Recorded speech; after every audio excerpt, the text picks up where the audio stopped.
Mga B, magluluto tayo ng boneless bangos. Ganyan pala, hiniwa ko siya ng ganyan. Yan. Ganyan. Lalagyan na natin siya ng bawang. Yan. Tapos, 1/4 cup na calamansi juice. Tapos, lalagyan natin ng liquid seasoning. 2 kutsara ng liquid seasoning.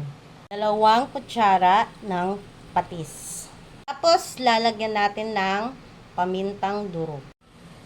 Pagkatapos, haluin mo siya, then ibabad mo siya ng 1 oras.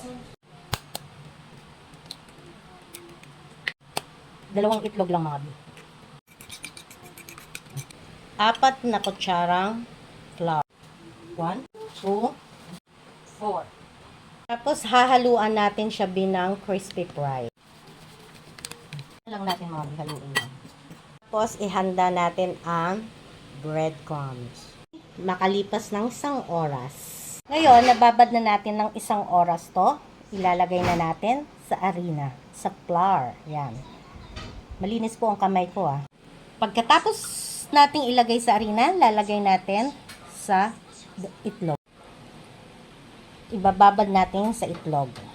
Yan. Okay. Pagkatapos sa itlog, lalagay natin ng breadcrumbs.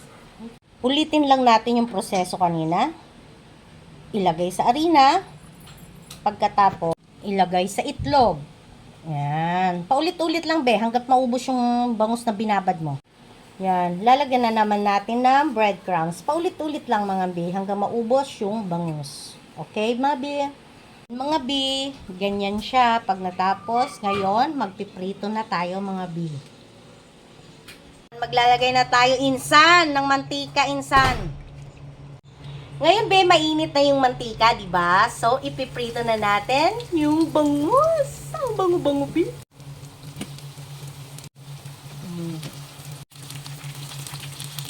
Yan, be. Malapit na siyang maluto.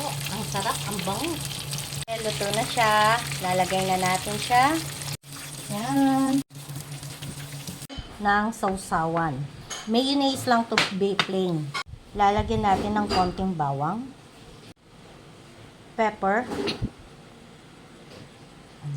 konting asin, tapos 1 kutsaritang asukal. Yan mga bi, goods na to. Pwede nyo itong ihanda sa handaan. Ang sarap neto bi. Kung nandito ka pa sa video na to, ano ang sinabi ko kay Insan?